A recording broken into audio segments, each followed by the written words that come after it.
Hello friends, today we will get to know about the usage of preposition at and in. At and in का use कैसे हो सकता है?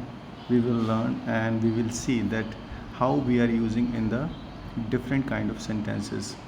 So पहले से शुरू करते हैं. She lives in Paris. ये प्रेजेंट इंडेफिनिट है क्योंकि इसकी वर्ब की फर्स्ट फॉर्म आई है यहाँ पे, आपको पता है. शी लिव्स इन पेरिस, वह पेरिस में रहती है.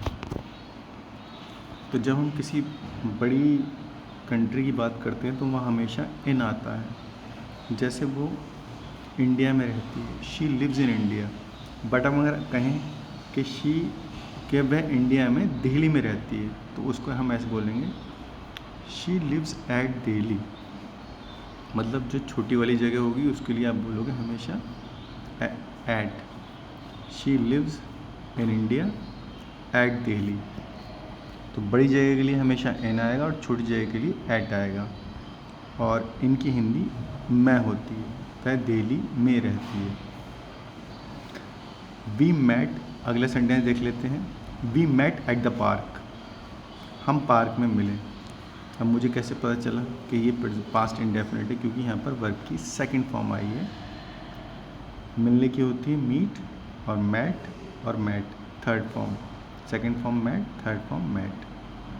तो हम पार्क में मिले. जब भी आप देखोगे पार्क, किसी प्लेटफॉर्म, किसी रेलवे स्टेशन, कोई ऑफिस, कोई एयरपोर्ट, वहाँ पर हमेशा ऐट का यूज़ होता है.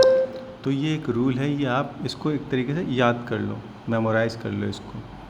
आपको हमेशा you have to keep in your mind that you have to use at while using different kind of offices, बस स्टेशंस, प्लेटफॉर्म्स, रेलवे स्टेशंस. वहाँ हमेशा, और दरवाजे पर, अगर आप दरवाजे पर खड़े हो तो वहाँ भी एट यूज़ होगा. वो हम आने वाले सेंटेंसेस में देखेंगे.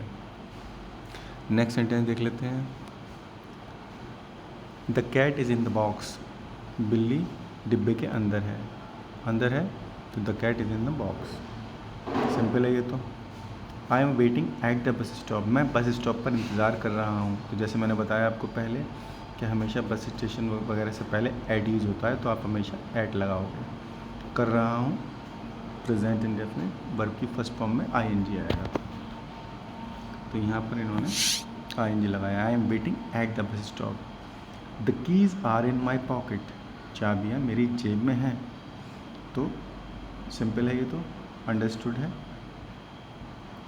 She works at the office, वह ऑफिस में काम करती है. तो आप उसको एट इन नहीं लगाओगे, एट लगाओगे, क्योंकि ये एक रूल है कि ऑफिस में हमेशा एट आता है. She works at the office. The milk is in the fridge, दूध फ्रिज के अंदर है या दूध फ्रिज में है. तो make English in. The milk is in the fridge. वह एक होटल में ठहरा हुआ है. He is staying at a hotel.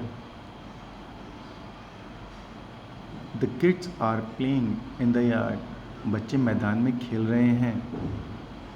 हमेशा यहाँ पर इन आएगा जब भी मैदान की बात करोगे. The kids are playing in the yard. I will meet you at the entrance, मैं आपको प्रवेश द्वार पर मिलूँगा. प्रवेश द्वार यानी जहाँ से एंट्री होती है, जैसे किसी मॉल का आने का रास्ता, मतलब कहीं के भी आने का रास्ता, उसको एंट्रेंस बोलते हैं, आपको पता ही. तो वहाँ पर भी ऐट यूज़ होता है.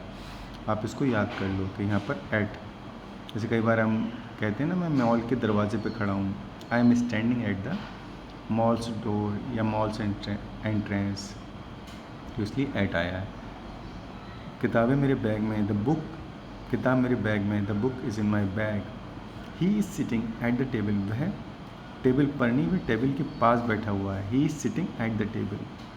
The letter is in the drawer, दराज में, पत्र दराज में रखा हुआ है या लेटर दराज में रखा हुआ है, तो दराज में है, तो the letter is in the drawer.